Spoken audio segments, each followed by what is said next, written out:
भद्रक तहसीलदार इंदिरा साहू देखाइछन्ति अमानविकता बाध्य करिछन्ति लोकको आत्महत्या करिबा पई। उक्त दलित लोकक सहायतार पहुंची मनोरंजन जेना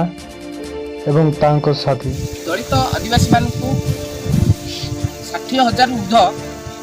आदिवासी दलित मान उच्छेद करा जाउछि जमीन एवं प्राय 12 लाख रु ऊर्ध दलित आदिवासी माने भूमिहीन होई अछथि जे मानकु सरकार जमी पट्टा देउ नाथि किंतु परोक्ष रे कोन होउछि ना सरकार ए भूमिहीन माने जदि कोनोसी कारण रु क्योंकि गुंठे जगह रे अछथि ताकू जमी पट्टा पई बारंबार आवेदन करछथि सरकार ता देउ नाथि परोक्ष रे दिन राजनीतिक उद्देश्य रखी जातिवाद उद्देश्य रखी से मानकु उच्छेद करा होउछि। आमे कहूछे भद्रक जिल्लार बंतर ये जो बंत तहसील अधीन पुरस्तमपुर मौजा ये पुरस्तमपुर मौजा को आपने देखी पारे ये जो ये 500 एकड़ रोड सेपट और रोड एपट एगुड़ा सब जाक रक्षित जमी और ये रक्षित जमी पर प्राय 50 एकड़ ऊर्ध जमी गोटे प्लेग्राउंड अच्छी उन्नत योजनार प्लेग्राउंड और मिनी स्टाडियम। सब दुखर कथा होती जड़े दलित लोक जे कि ना हूँ वैष्णव कांडी 1960 मसीह ये चाष कर गोटे एकर 90 पॉइंट जमी से चाष कर से बहुत समय यही चाष जमी कौन जमी ना ये घर भी करते ये फसल करते कखारू कर कोबी कर टमाटो कर मुग बिरी सब करते किसी प्लांटेसन तेणु यही वैष्णव कांडी जगह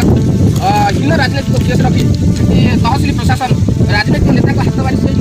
संपूर्ण भांगी जाइए जो घर था ये से भात रोषे करते डाली रोषे करते भात हांडी और डाली को संपूर्ण फोपाड़ी देते तो इंदिरा साहू एवं सब दुखर कथा लगुच आरआई एक रिपोर्ट देते कलेक्टर भद्रक पाखे केस चली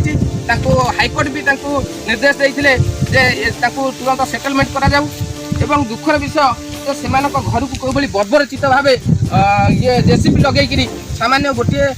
परिवार को धूली साफ करदेवाई इंदिरा साहू अति अहंकार अति बर्बरचित अति घृण्य काम कर जहाँकि समग्र भद्रक इतिहास राजनैतिक इतिहास अति नगण्य घटना और सब दुख लगुच इंदिरा साहू जड़े ओबीसी महिला से एससी एसटी को अति घृण्य चक्षुर देखते बिंबाधर कांडी रंगाधर कांडी को जो से गोड़ धरी कहते तहसिलदार महोदय आम घर को भांग ना आम ये जीविका ये बासस्थान कर घर दिखाई ना स्वाधीनतार 75 वर्ष पर इंदिरावास टी दिखाई आपको आसी 80 वर्ष है भत्ता टे भी दि जाए ना यही क्षेत्र में काकुति मिनती होता बेले तहसिलदार इंदिरा साहू बाध्य कहते जब तुमको ये लगुच तुम मरी जाऊना से बाध्य विष पीते भद्रक मेडिकल 3 दिन रही ट्रिटमेंट होती मानसिक अवस्था भी बहुत खराब से चिकित्सा अच्छा ये जना पड़ी तहसिल आपड़ा तहसिल जो आरआई सी भी रिपोर्ट देते ये 1960 मसीह दखल अच्छा से जड़े भूमिहीन लोक और ये जगह दबा उचित बोली सी भी रिपोर्ट लिखिं ये रिपोर्ट आम धरीचु और जोटा कि सरकार तहसिलदार ये बंद देते जो पट्टा से पट्टारे भी हथियार पट्टारे भी अच्छी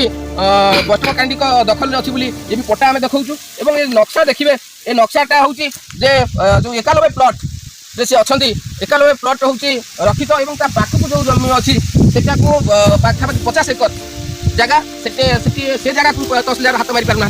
जड़े ये विश्वास जहाँ 20 ऊर्ध एकर जमी अच्छी सी 5 एकड़ रक्षित को दखल कर हाथ मारूना निकट में सब जाक जमी जो अच्छी रक्षित जमी से हाथ मारूना कितु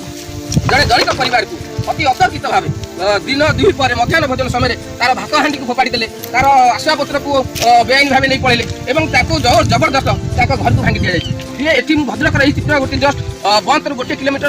कि बंत तहसिल बाड़ी पछपट कहले चले ये जब ये घटना होती समग्र भद्रक दलित मैंने कौन अवस्था थे आज मुझे उदाहरण देवाई चाहूँगी ये जो कांडी मौसा महोदय को देखिपारे सी परिणति बयस 80 वर्ष में भत्ता टे दे पार भद्रक जिला प्रशासन ये एक स्थाणु एक निकमा प्रशासन जो दलित लोक को गोटे भत्ता दे पार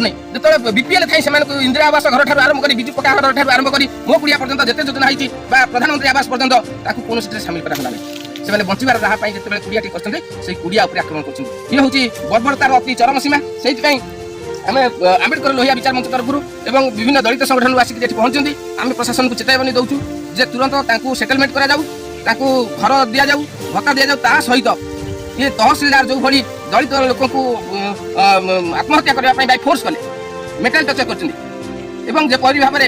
ତାଙ୍କୁ ଜାତିଗତ ବି ଆକ୍ଷେପ କରୁଛନ୍ତି, ତମେ ଛୋଟ ଜାତି କ'ଣ ଆଇନ କ'ଣ ଜାଣିଛ, ଏଭଳି ଯେଉଁ କରିଛନ୍ତି ତାଙ୍କ ବିରୁଦ୍ଧରେ ଆଇନଗତ କାର୍ଯ୍ୟାନୁଷ୍ଠାନ ହେଉ ଏବଂ ପ୍ରଶାସନିକ କାର୍ଯ୍ୟାନୁଷ୍ଠାନ ହେଉ ଆଜି ଆମେ ଦାବି କରୁଛୁ। ଏବଂ ନିଶ୍ଚିତ ଭାବରେ ଆମେ ଜିଲ୍ଲା ପ୍ରଶାସନ ଏବଂ ରାଜ୍ୟ ପ୍ରଶାସନକୁ ଭେଟିବୁ ନାହିଁ ଏବଂ ଯଦି ପ୍ରଶାସନ ଉପରେ ପଦକ୍ଷେପ ନ ନିଅନ୍ତି ତାହେଲେ ଆଗାମୀ ଦିନରେ ଜନ ଆନ୍ଦୋଳନ ବିରାଟ ରୂପ ନେବ।